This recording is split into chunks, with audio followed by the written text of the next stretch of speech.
now call upon all the speakers for a round of questions. So we request you to please sit back as it will be interesting. So please do come up on stage, Dr. Shannon. Yeah. So let me start with Dr. Ramanujan first. Yeah. Is there an explanation for the transition of multi-party democracies into a two-party system? Into two-party. Into a two-party system. I don't know of any mathematical explanation for it. Okay. No, So, I mean, it's a serious answer. It's not. So next one is, how will one ever verify whether all the logical properties of any social procedures have been catalogued? This is by Suraj S. Okay, so there is one problem with formalization is that you may not have the right formalization. That's always a problem, right? In the way you formalize these properties, in the way you articulate these properties, there can be problems, right? So, yeah, but the problem is that you have to start somewhere, right? You start with some formalization, put it out, discuss, and this is how science proceeds, right? You offer a formalization, show consistencies, inconsistencies, calculate the consequences, which you can do, and then somebody comes and says, hey, your axiom 4 is not quite right. I like your 1, 2, and 3, but 4 is completely off the wall. 5 is okay. 6 you must modify this way. Okay, you're welcome to then look at the consequences of that. And through this process, we actually come up with something that's interesting. In social procedures, I'm not even optimistic of coming up with a consensus on the rules. But the point is, that doesn't mean that you don't try, right? It's by discovering consistencies and inconsistencies. And can one calculate the consequences? Yes, there are mathematical, this is why I said mathematical logic has developed in the last 100 years. There are situations where we can actually do that, and there are situations where we cannot, and we know that we cannot, right? So that's the kind of theorems that will help you. Thank you. Next question is for Dr. Madhurima. Do you study non-dance movements like yoga and Tai Chi? If so, some insights, please.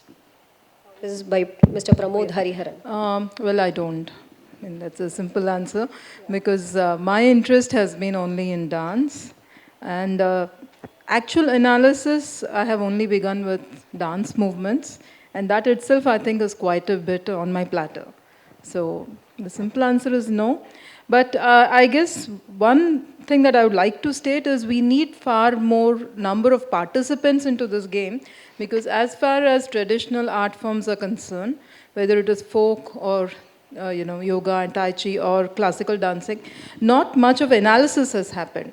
So the more number of the participants, the better, and that I think will help us to understand. So I would say I think we need more number of people. Personally, I have not done. Okay, I had a question for you. So you spoke about movements in dance, but what is the role of, I'm sure breath control plays a very important role, right? So what is the role of that I would put under kinesiology, which is basically control of the body.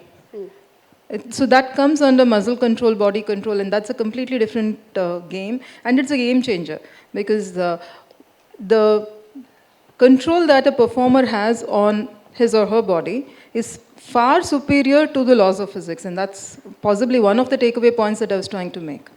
That if I have good control, I can overcome any physical law that is there at that moment, of course, subject to the larger conservation laws. So for you, thank you. So what are your views on in silico drug discovery? In silico, okay. So just to explain what in silico drug discovery is, it's the way in which, for example, you know the structure of a protein, and you know where the natural substrate binds to it, for example, or the receptor, if it's a receptor, then it's a natural ligand binds to it. And you use that information to design a molecule which mimics either the substrate or the receptor and gets a function. So it's all done in a computer, right? So in silico drug discovery has helped, or in silico computational modeling has helped support drug discovery in many cases. For example, if you have a large number of molecules and you want to bring it down to a smaller number, it has helped a lot. It has helped rationalize why a drug works the way it does. And I think there is a lot of effort now in trying to do rational design, that is, to take elements of structures and stitch them together to form a drug.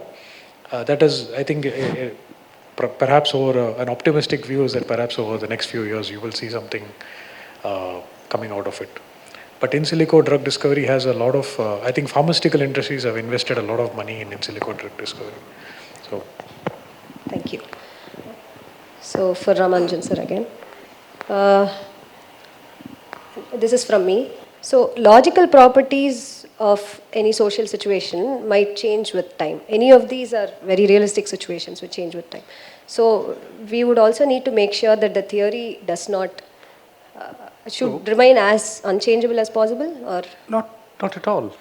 Not at all. Theories can change as well, right? And you can have properties that are time variant, and you can say that some things must not change, some things must remain invariant, some things are allowed to change, how much they can change. And in fact, I mean, reasoning about time and change is really the oldest thing in mathematics, right? I mean, you can set up differential equations, you can set up many things. I mean, I didn't get into the actual language of formalization and the formulas themselves, right? I'm just writing it in words. But when you formalize it in the language of mathematics, you can do that. Now, the difficult part with dynamics is not really, if you know how things change, you can describe them. Most of the problem, it's not dynamics that's a problem, but uncertainty is the problem. How do you cope with uncertainty? But if your properties themselves are uncertain, yes, that's a problem. But that's something that, we do in science and with some kind of success, I wouldn't say.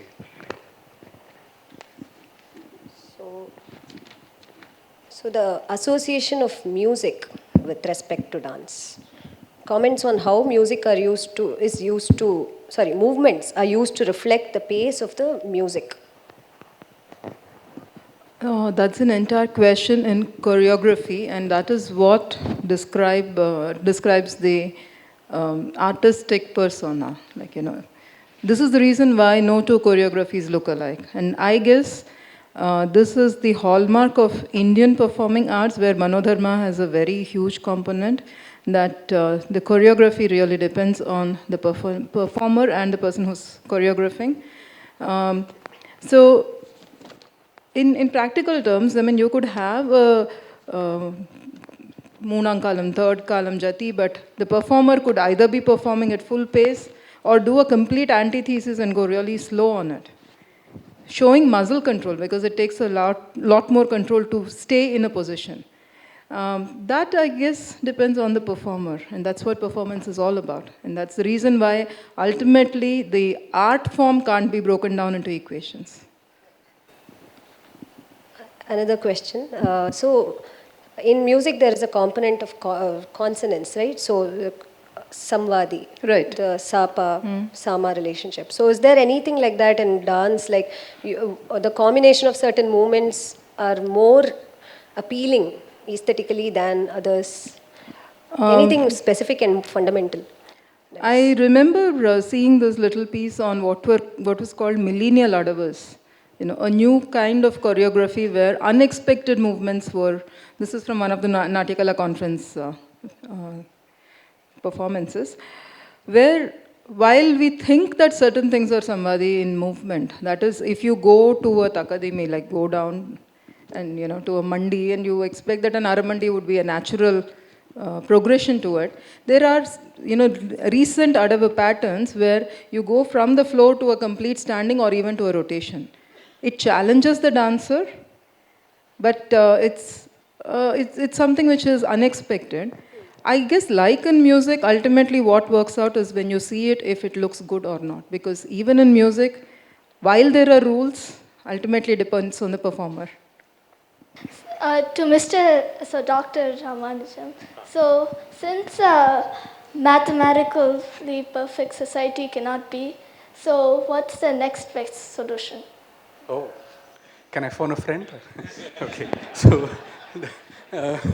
yeah, it's a very difficult thing, right? Now, I do not expect perfection. In fact, looking for inconsistencies is also a way of trying to understand our imperfections, right? That is what I would say. That we strive for perfection by, trying to understand a little more of what we do And in case of society, it's the same thing, that you strive for equality, equitability.